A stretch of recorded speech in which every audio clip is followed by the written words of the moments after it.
भारत माता के महान सपूतों को नमन करते हुए इस कार्यक्रम को आगे बढ़ाया। ये हमारे प्रदेश का सौभाग्य है कि देश के आन मान और शान के लिए लड़ते हुए जब भी आवश्यकता पड़ी तो भारत के जवानों ने कभी पीछे मुड़ करके नहीं देखा। कारगिल के इस युद्ध में भी 1999 में लखनऊ के कुछ जाबाज जवानों ने अपने आप को देश के एकता और अखंडता के लिए समर्पित भाव के साथ आगे बढ़ाया था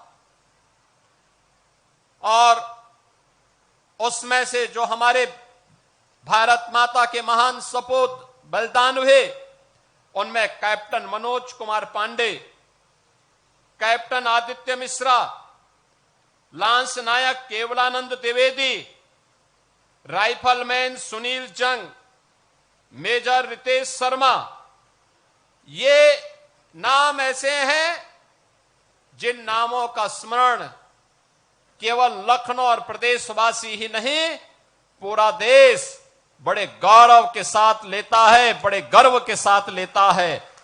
और आज ये हमारा सौभाग्य है कारगिल विजय दिवस के अवसर पर इन भारत माता के महान सपूतों के परिवारजनों को हमें सम्मान देने का अवसर प्राप्त हुआ है।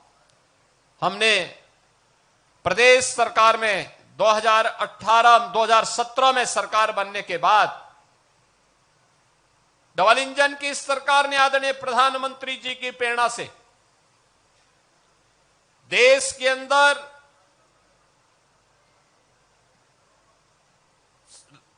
बाह्य सुरक्षा हो या आंतरिक सुरक्षा के लिए बलिदान होने वाले सैनिकों के परिजनों के लिए, शहीद परिवारों के लिए राज्य सरकार ने अपने स्तर पर घोषणाएं प्रारंभ की। अगर कोई जवान देश की सीमाओं की रक्षा करते हुए आंतरिक सुरक्षा की स्थिति को बनाए रखने के लिए कहीं बलिदान होता है तो राज्य सरकार अपने स्तर पर उस परिवार को 50 लाख रुपए की सहायता अलग से देती है। परिवार के एक सदस्य को उत्तर प्रदेश सरकार की नौकरी में भी स्थान देती है, नौकरी देती है और उनके स्मारक को उनकी जन्मभूमि या उनकी कर्मभूमि जहां पर परिवार के लोग सहमत होते हैं वहां पर उसे स्थापित करने के लिए अपना योगदान देती है। प्रदेश सरकार अपने वीर सैनिकों के प्रति यूनिफॉर्म धारण करने वाले उन सभी जवानों के प्रति सदैव सम्मान का भाव रखते हुए उनके योगदान को स्मरण करती है और उनकी सेवाओं के प्रति वर्तमान और भावी पीढ़ी के सामने एक नई प्रेरणा प्रस्तुत करने का कार्यक्रम भी आयोजित करती है। आज का ये कार्यक्रम उसी प्रेरणा का हिस्सा है। मैं धन्यवाद दूंगा लखनऊ नगर निगम को जो प्रतिवर्ष कारगिल विजय दिवस के इस कार्यक्रम को कारगिल के इन वीर सैनिकों के सम्मान के साथ जोड़ते हुए, राष्ट्रीय स्वाभिमान के साथ जोड़ते हुए इस कार्यक्रम को यहां पर आयोजित करती है। बहनों और भाइयों, आपने भारत के सैनिकों के शौर्य पराक्रमों को देखा।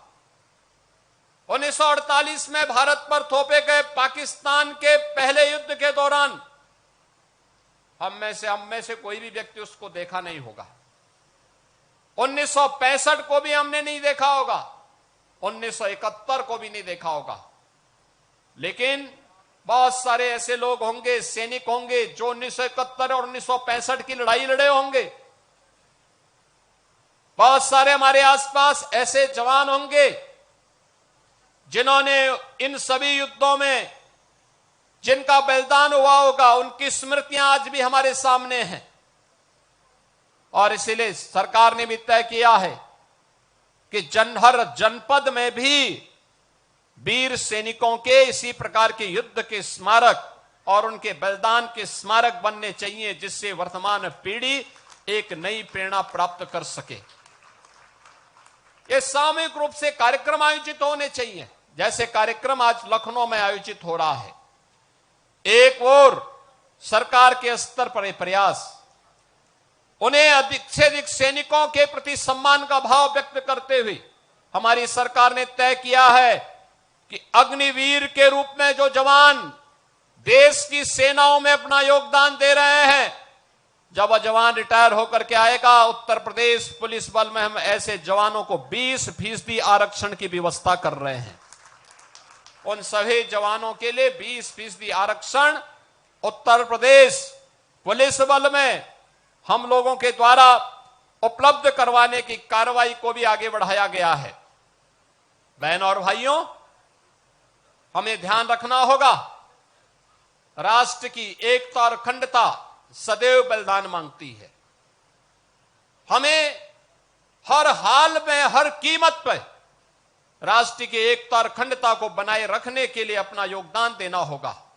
आज अगर हम चैन से सो पाते हैं, समृद्धि के मार्ग पर आगे बढ़ पाते हैं, विकास के इन नए नए आयामों का लाभ ले पाते हैं, आधुनिक सुविधाओं से अगर हम लोग आज के दिन पर लाभान्वित हो पा रहे हैं, तो इसका कारण है क्योंकि भारत के वीर जवान भारत की सीमा में सम और विषम परिस्थितियों का सामना करते हुए देश की सीमाओं की रक्षा कर रहे हैं। उनके द्वारा किए जाने वाले योगदान के कारण हम देश के अंदर प्रगति के इस लाभ को अपनी आंखों से देख पा रहे हैं। एक तरफ बढ़ता हुआ भारत, एक नई ताकत के रूप में उभरता हुआ भारत, नए अपने शौर्य और पराक्रम के लिए देश और दुनिया के अंदर अपना लोहा मनाने वाला भारत।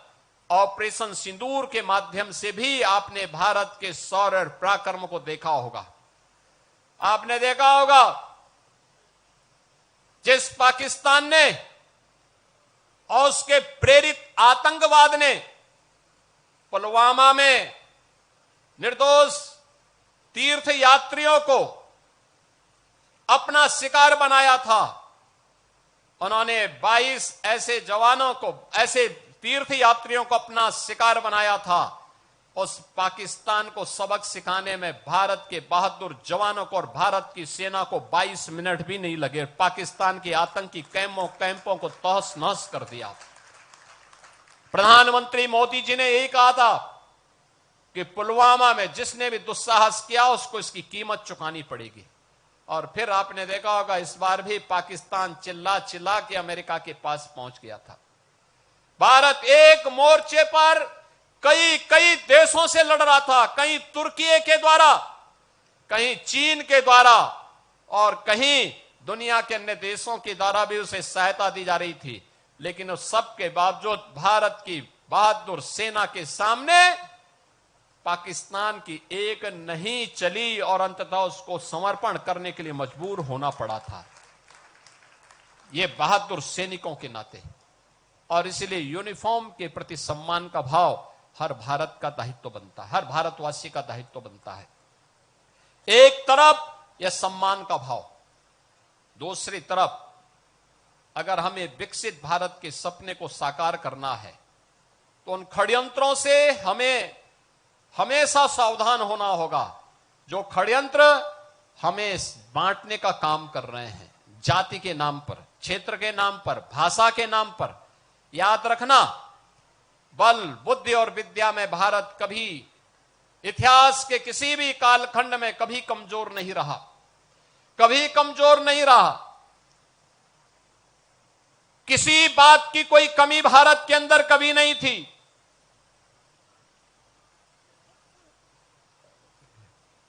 लेकिन जो लोग विकसित भारत नहीं चाहते, जो लोग समर्थ भारत नहीं चाहते, जो लोग सशक्त भारत नहीं चाहते, वे लोग भारत को जाति के नाम पर, क्षेत्र के नाम पर, भाषा के नाम पर, तमाम वादों के आधार पर बांट करके, सामाजिक ताने बाने को छिन्न भिन्न करके दुश्मन को प्रेरित और प्रोत्साहित करते हैं, दुश्मनों को प्रेरित और प्रोत्साहित करते हैं। उनकी सहानुभूति किसी गरीब के लिए नहीं है। उनकी सहानुभूति देश के लिए नहीं है। उनकी सहानुभूति उन लोगों के प्रति होती है जो घुसपैठिए के रूप में भारत के नागरिकों के हक पर डकैती डालने का काम कर रहे हैं। ये दृश्य आज देख रहे होंगे, ये दृश्य आज भी आप देख रहे होंगे। भारत के नागरिक को मताधिकार, संविधान प्रदत्त यह अधिकार प्राप्त हो, यह उनकी चिंता नहीं, लेकिन एक घुसपैठिए को प्राप्त हो, यह उनकी चिंता है। और ये वही लोग हैं जब सत्ता में आते हैं परिवारवाद चलाते हैं और जातिवाद का सहारा लेकर के सामाजिक ताने बाने को छिन्न भिन्न करने का काम भी करते हैं। याद रखना, इतिहास के किसी भी कालखंड में जब भी हम इस प्रकार की प्रवृत्ति के तत्वों के चंगुल में फंसे, भारत को इसकी बड़ी कीमत चुकानी पड़ी है, बड़ी कीमत चुकानी पड़ी है। क्यों विदेशी हमलावर भारत पर हावी होते गए? ऐसा नहीं कि हमारे पास योद्धाओं की कमी रही हो, हमारे पास बल या बुद्धि या वैभव की कमी किसी स्तर पर रही हो। भारत गुलाम हुआ इसलिए क्योंकि एक ऐसी उस समय कुछ ऐसी ताकतें थी जो बांट रही थी, जैसे आज कुछ राजनीतिक दल फिर बांटने का काम कर रहे हैं। ये विभाजन हमारी कमजोरी का कारण था। इस विभाजन से फिर से बचने की आवश्यकता है। एक भारत श्रेष्ठ भारत के रूप में हमें एक समर्थ और सशक्त भारत के लिए, एक आत्मनिर्भर और विकसित भारत की संकल्पना को साकार करने के लिए आगे बढ़ना होगा, एकजुट होना होगा। कारगिल विजय दिवस का संदेश यही है, जिन वीर सैनिकों ने अपना बलिदान दिया है उनकी प्रेरणा यही है कि हम एक भारत और श्रेष्ठ भारत के माध्यम से ही एक सशक्त और समर्थ भारत की परिकल्पना को साकार कर सकते हैं। आज के इस अवसर पर मैं भारत माता के उन सभी सपूतों को जिन्होंने विभिन्न युद्धों में देश की सीमाओं की रक्षा करके भारत की अखंडता को सुनिश्चित किया, आंतरिक सुरक्षा को बनाए रखने के लिए अपने आप को बलिदान दिया, उन सभी वीर जवानों को मैं विनम्र श्रद्धांजलि अर्पित करते हुए उनकी स्मृतियों को नमन करता हूं। भारत माता के जो हमारे बहादुर जवान, जिन्हें लखनऊ की धरती को पैदा करने या लखनऊ को अपनी जन्मभूमि और कर्मभूमि के रूप में जिन्होंने स्वीकार किया, ऐसे captain Manoj Kumar Pandey, captain Aditya Mishra, lance Naik Kewalanand Dwivedi, rifleman Sunil Jung, major Ritesh Sharma, इन सब की स्मृतियों को नमन करते हुए मैं इन्हें विनम्र श्रद्धांजलि अर्पित करता हूं। उनके परिवारजनों के प्रति अपना सम्मान व्यक्त करते हुए आप सभी से आह्वान करूंगा कि सैनिकों के प्रति जो भी सम्मान, सर्वोच्च सम्मान हो सकता है, वह सम्मान का भाव हमारे मन में सदैव रहना चाहिए।